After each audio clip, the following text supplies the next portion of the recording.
نحمده ونصلي على رسوله الكريم أما بعد فأعوذ بالله من الشيطان الرجيم بسم الله الرحمن الرحيم اهدنا الصراط المستقيم صدق الله العظيم وصدق رسوله النبي الكريم ونحن على ذلك من الشاهدين والشاكرين والحمد لله رب العالمين.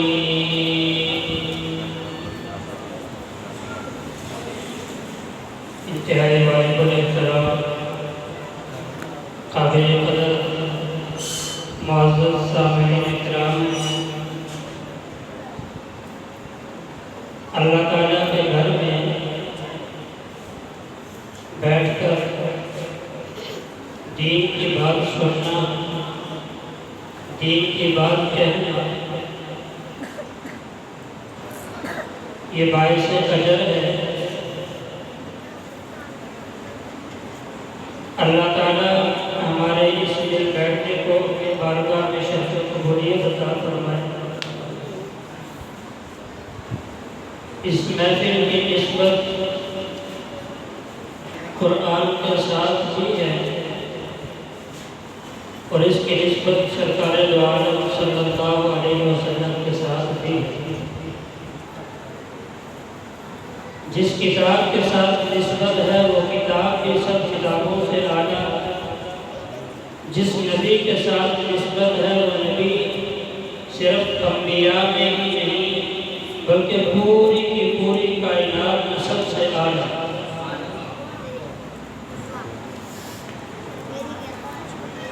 اللہ تعالیٰ نے سورۃ الفاتحہ میں ہمیں ایک بات کی تعلیم ارشاد فرمائی، جہاں ہم اللہ تعالیٰ سے سورۃ الفاتحہ میں گفتگو کرتے ہیں، دوران گفتگو اللہ تعالیٰ نے ہمیں ایک جملہ یہ بھی سکھایا، اہدنا الصراط المستقیم، کہ آپ لوگوں کو تعلیم اس بات کی بھی دی جا رہی ہے کہ آپ سیدھے راستے پر چلانے کے لیے اللہ تعالیٰ سے دعا مانگو، اے اللہ ہمیں سیدھے راستے پر چلا۔ اس کا ترجمہ بعض حضرات یوں بھی کرتے ہیں، ہمیں سیدھے راستے کی طرف رہنمائی فرما، لیکن یہ ترجمہ اس ترجمے کا اس آیت کے ساتھ مناسبت پوری نہیں، اس لیے کہ اللہ تعالیٰ نے ہمیں پیغمبر بھیج کر سیدھے راستے کی طرف رہنمائی کر دی، قرآن بھیج کر سیدھے راستے کی طرف رہنمائی کر دی، لیکن ہم چونکہ اس رہنمائی کو سمجھ نہ سکے، اس لیے اللہ تعالیٰ نے ہمیں یہ بات بھی تعلیم ارشاد فرمائی کہ صرف سیدھے راستے کی طرف رہنمائی نہیں مانگنی، اللہ سے دعا یہ مانگو، اے اللہ ہمیں سیدھے راستے پر چلا دے۔ ہدایت کے دو معنی آتے ہیں، میں آسان الفاظ سمجھانے کے لیے یوں کہوں گا، ہدایت کا ایک معنی یہ ہے آپ سے کوئی راستہ پوچھے، آپ یہیں کھڑے ہو کر اس کو پورا راستہ سمجھا دیں، یہ بھی ہدایت ہے۔ ایک ہدایت کا معنی یہ ہے آپ سے کسی نے راستہ پوچھا، آپ نے اس کو یہاں کھڑے ہو کر بتایا نہیں، اس کو ہاتھ سے پکڑا کہ آؤ میرے ساتھ، میں آپ کو آپ کی منزل تک پہنچا دیتا ہوں، یہ دونوں معنی ہدایت کے آتے ہیں۔ اب اللہ تعالیٰ سے ہم ہدایت مانگتے ہیں، یہاں ہدایت کون سی ہے؟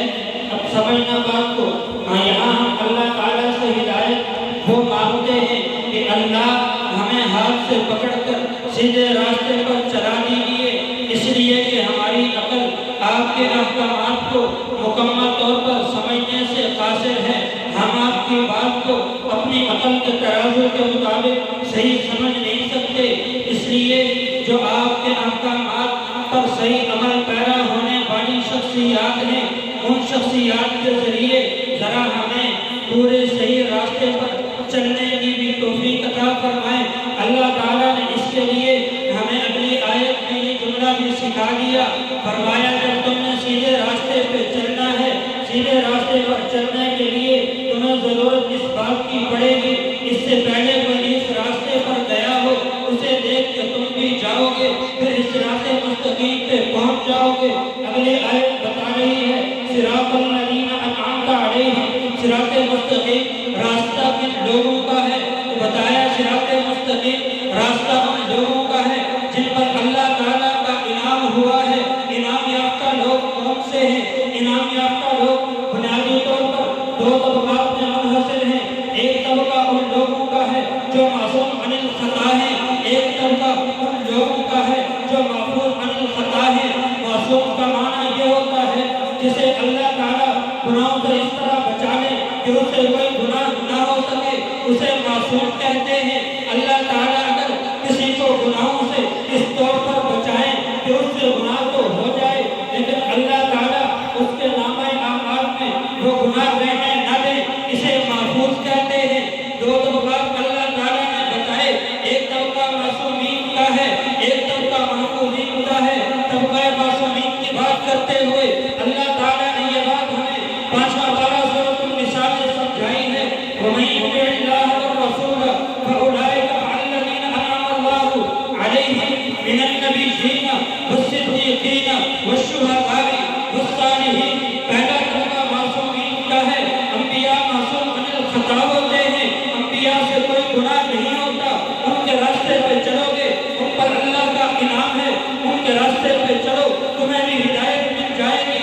سوال پیدا یہ ہوتا ہے حضور کے بعد تو نبوت کا سلسلہ ختم ہے، کوئی نبی تو آنا نہیں ہے، اب 14 صدیاں بعد ہم ہدایت پہ کیسے چلیں؟ حضور صلی اللہ علیہ وسلم کے بعد کیونکہ نبوت کا سلسلہ بند تھا، اللہ تعالیٰ نے 3 طبقات مزید بتا کر ہمارے اوپر یہ احسان کیا ہے. ان میں سے پہلا طبقہ صدیقین کا ہے. مفسرین فرماتے ہیں یہاں صدیقین سے مراد صحابہ اکرام ہیں، اس لیے کہ صحابہ نے نبوت کو خود دیکھا کہ کام کیسے کیے ہیں. صحابہ نے براہ راست نبوت کی زبان سے جملے سنے ہیں، اسی لیے ہم محتاج دین سمجھنے میں، ہم محتاج قرآن سمجھنے میں، ہم محتاج اپنی عبادات سمجھنے میں، بلکہ میں یوں کہوں ہم اپنے آپ کو مسلمان کہلوانے کے لائق تب ہوتے ہیں جب ہم صحابہ کی غلامی اختیار کرتے ہیں. اگر صحابہ کی غلامی اختیار نہ کریں ہم اپنے آپ کو مسلمان کہلوانے کے لائق بھی نہیں ہیں.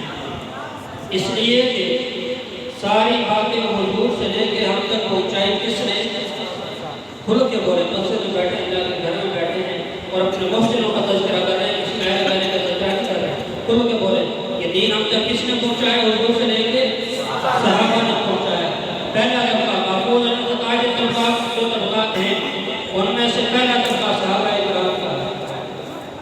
اور یہاں ایک بات میں عرض کیے دیتا ہوں، صحابہ اکرام انفرادی کسی عمل کی بات آئے تو اس کے بارے میں ہمارا اہل سنت والجماعت کا عقیدہ ہے صحابی معفوظ عن الخطا ہے. لیکن جب کسی مسئلے پر تمام صحابہ متفق ہو جائیں اس مسئلے میں یہ کہا جاتا ہے صحابہ معصوم عن الخطا ہے، کہ کسی غلطی پر صحابہ جمع نہیں ہو سکتے. ہے پہلا طبقہ بتایا صحابہ اکرام. انبیاء کے بعد صحابہ کے راستے پہ چلو ہدایت مل جائے گی. اب سوال تو یہ ہے 110 ہجری تک صحابہ اکرام کا دور ہے، ہم 14 صدیاں بعد بیٹھے ہیں، صحابہ کو ہم نے دیکھا نہیں، ہم صحابہ کے راستے پہ کیسے چلیں؟ اللہ تعالیٰ نے مزید 2 طبقات گنوائے.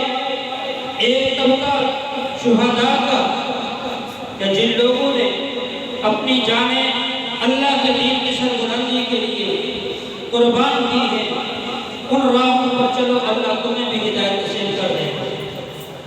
آخری طبقہ صالحین اولیاء کرام، یہ چوتھا طبقہ بتایا اولیاء کرام کے راستے پہ چلو اللہ تمہیں بھی ہدایت دے دیں گے. انبیاء کے بعد صدیقین، شہداء، صالحین، یہ 3 طبقات وہ ہیں جو معفوظ عن الخطا ہے.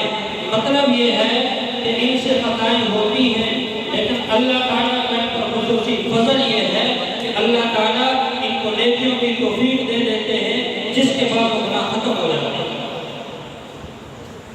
یہ ہے معلومات خدا کا مطلب۔ تو قرآن سے بھی ہمارا تعلق، حضور سے بھی ہمارا تعلق، بنا کس واسطے سے؟ بنا واسطہ بننے کے لیے واسطے ہمیں 3 بتائے گئے: صالحین، شہداء، صحابہ کرام۔ ان 3 طبقات کے ساتھ ہمارا واسطہ بنا، ان کے واسطے سے ہمارا تعلق ڈائریکٹ رسول اللہ صلی اللہ علیہ وسلم کے ساتھ قائم ہوا ہے۔ اس لیے ہمیں چاہیے کہ جہاں ہم اپنی عبادات ادا کریں، عبادات کے ساتھ ساتھ ہمیں اس بات کو بھی دیکھنا چاہیے کہ جن عبادات کو ہم ادا کر رہے ہیں، ان عبادات کو پہنچانے والی شخصیات ہیں، ان کی زندگیوں کو بھی پڑھیں۔ جب قرآن ہم پڑھتے ہیں تو قرآن پڑھنے کے ساتھ ساتھ ان شخصیات کی زندگیوں کو پڑھیں جنہوں نے یہ قرآن ہم تک پہنچایا۔ یہ دین کو جب ہم سمجھتے ہیں، دین سمجھنے کے لیے ہمیں صحابہ کو سمجھنے کی ضرورت ہے۔ صحابہ کو نہ سمجھیں ہمیں دین سمجھ نہیں آتا۔